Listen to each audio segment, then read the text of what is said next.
Olá pessoal, sejam todos muito bem-vindos mais uma vez. Vocês gostaram muito dos primeiros vídeos e por isso convidei novamente aqui o João para estar respondendo algumas das nossas perguntas. Olá, João. Olá, Pete, tudo bem? Obrigado pelo convite. Muito bom, obrigado, João. Se você é novo por aqui, não deixe de se inscrever no nosso canal e aproveite também para já deixar o like. Então vamos para a primeira pergunta que vocês trouxeram. E a primeira pergunta, João, eu já gostei muito dessa pergunta.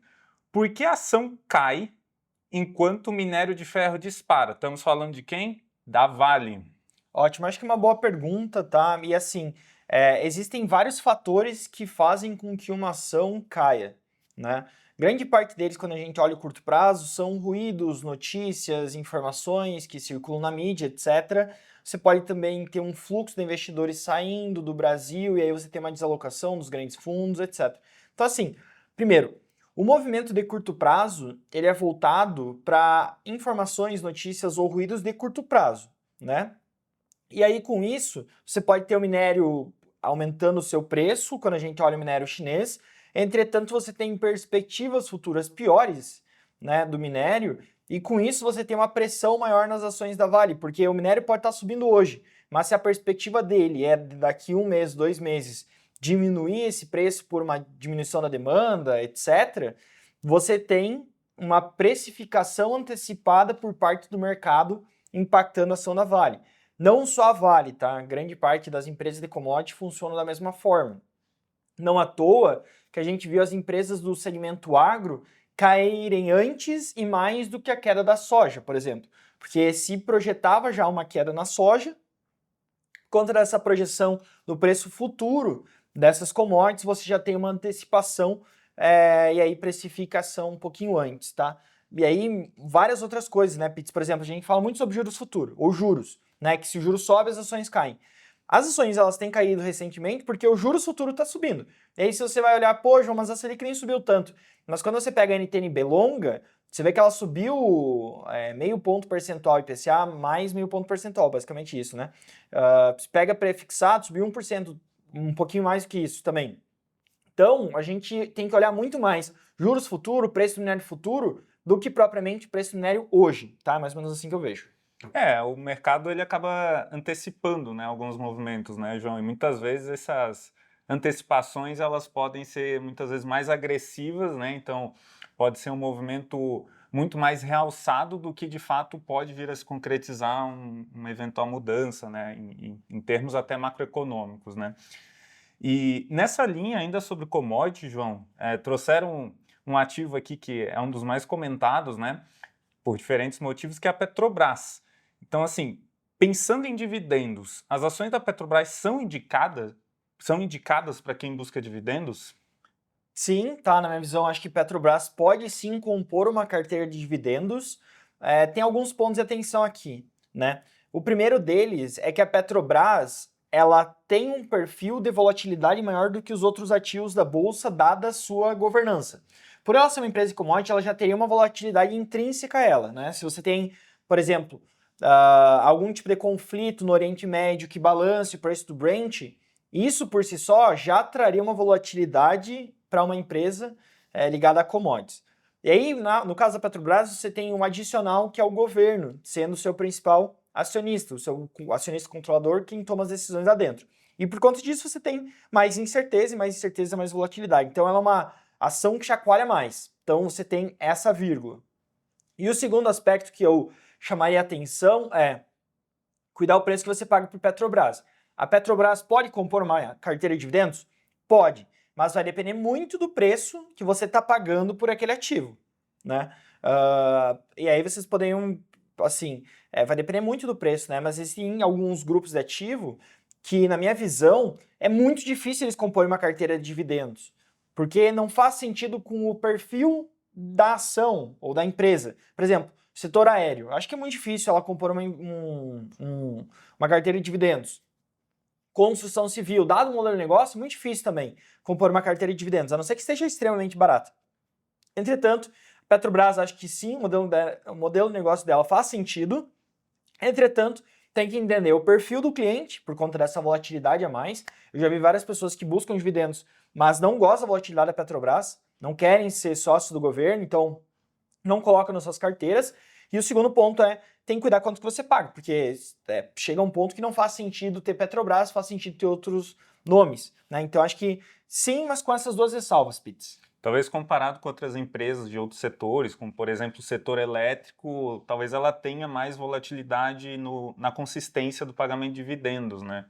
E acho que um ponto importante também, que às vezes os investidores deixam passar, é que a volatilidade na cotação não necessariamente implica na volatilidade dos dividendos em si. Mas talvez pela Petrobras, por ser uma empresa também de commodity, né, acaba tendo talvez dentro dos dividendos uma oscilação um pouquinho maior do que esse outro setor, por exemplo, o setor elétrico, né? Exatamente. Mas isso também é uma oportunidade para você comprar, né? Porque quando cai, geralmente o mercado precifica esse cenário para frente, né? Perpetua esse cenário de queda. E na verdade isso geralmente não acontece, porque é um ciclo, né? E aí quando você tem uma queda no preço da commodity, em geral a ação cai também, muitas vezes mais do que a queda no preço da commodity, porque a perspectiva futura tá pior. E aí você abre uma oportunidade para você comprar uma empresa de qualidade que consegue pagar bons dividendos na média do ciclo, consistentemente, né? Por um preço mais baixo e aí se torna ainda mais atrativo. João, essa daqui eu estou curioso para saber sua resposta. Magalu, a volatilidade do setor varejista afeta as perspectivas para a Magazine Luiza? E a segunda pergunta sobre ela, o poder de compra no fim de ano tem grande impacto na empresa? Ótimo, acho que vou começar pelo final que é mais direto, né?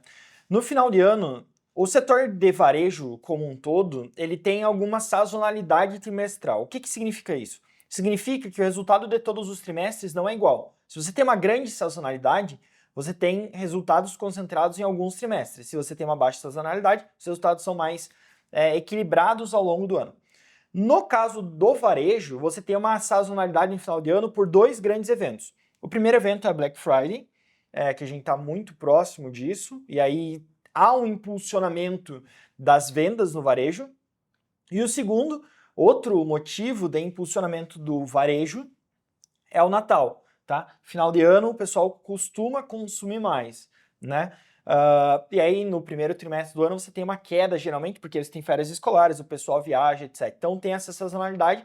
O segundo semestre, o final do ano, tem maiores impactos dentro dos resultados do varejo.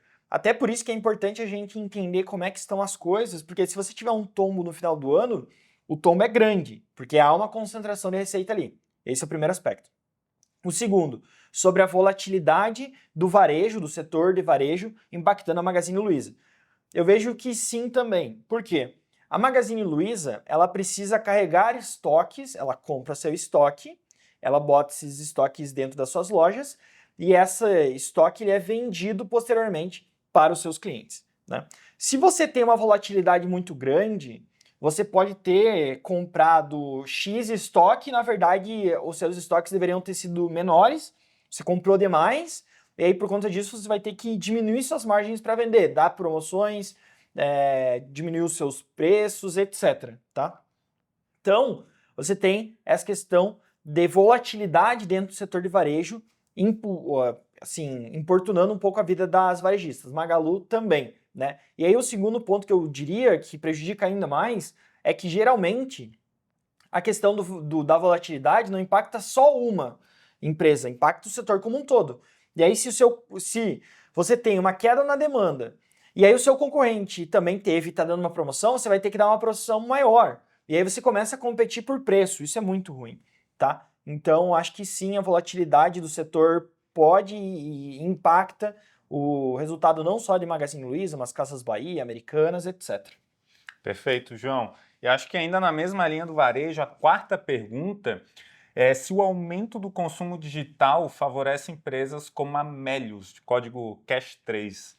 Assim, favorece, não tem como dizer que não favorece, tá? Porque é só a gente fazer a ideia inversa, né? Se não tivesse o digital, a Melius não existiria. Então, se tem o digital e se aumenta, favorece.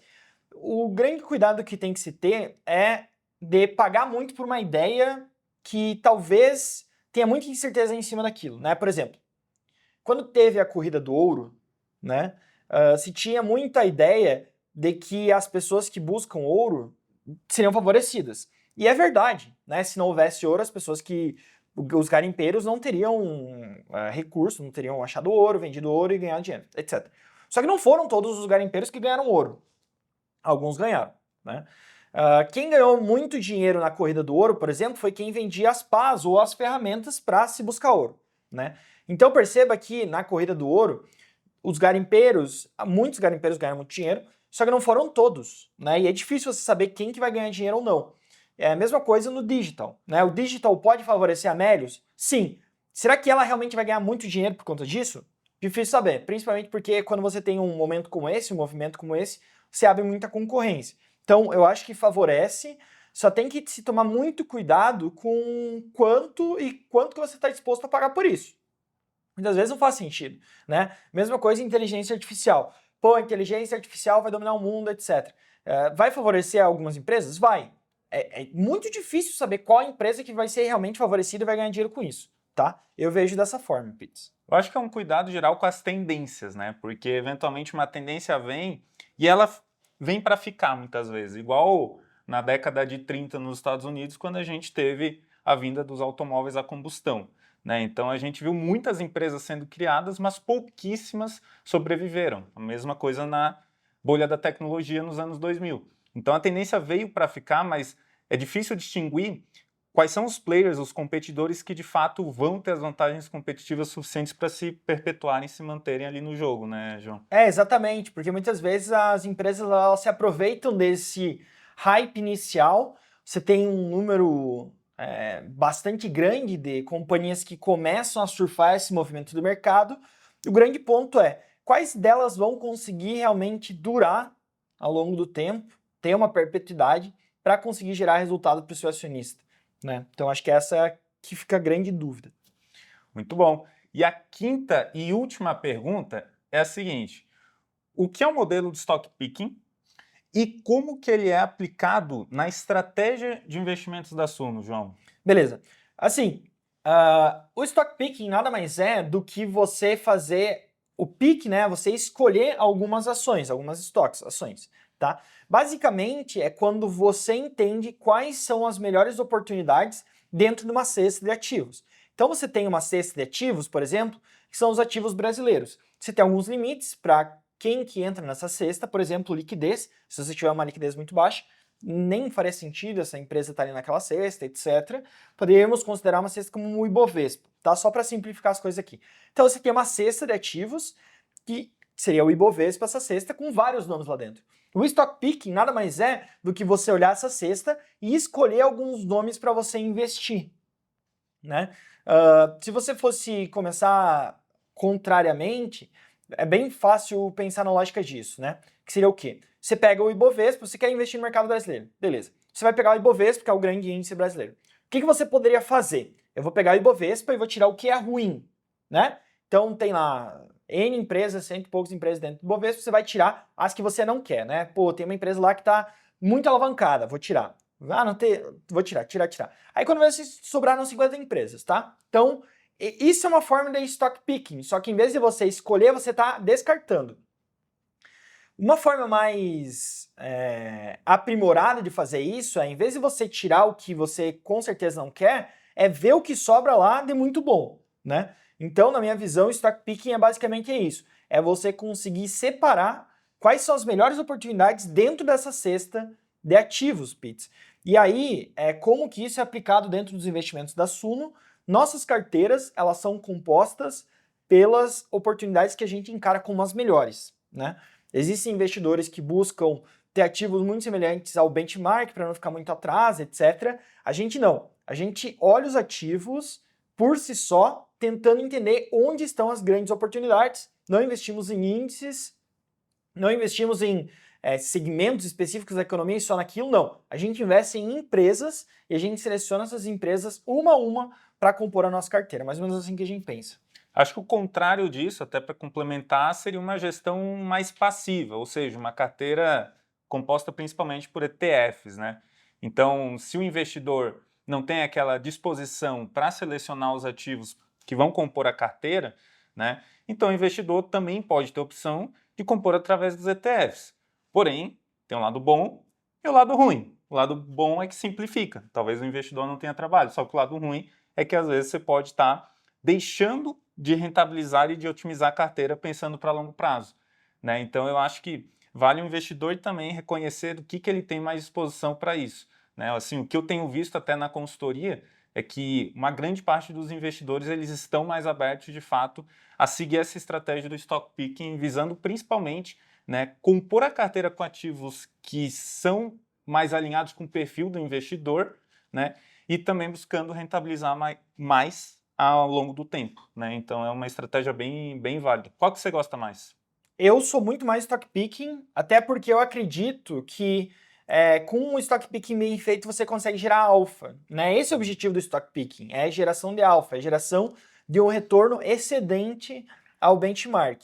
Eu acho que existem mercados que eles são mais ineficientes que outros, então você tem maiores distorções do que outros, e nesses mercados a gente consegue encontrar maravilhas que você não veria em outras coisas, como por exemplo o mercado de small caps. Né? O mercado small cap, diante de você não ter grandes investidores olhando, diante dos grandes fundos não puderem comprar por conta da liquidez desses ativos serem mais baixos, acaba que lá existem várias oportunidades. Né? Então eu sou muito aderente ao stock picking por acreditar piamente que ele consegue gerar alfa sim. E se você ficou interessado em entender na prática como que funciona o stock picking, a gente tem um grupo de mentoria onde você pode acompanhar mais de perto, entender e estar perto dos analistas para saber quais desses ativos são os mais interessantes para estar compondo a sua carteira, que podem estar performando melhor a longo prazo. Então, João, muito obrigado pelas respostas. Pessoal, se você ficou interessado, deixe aqui no comentário a sua dúvida também e não deixe de dar o like no nosso vídeo. Até a próxima!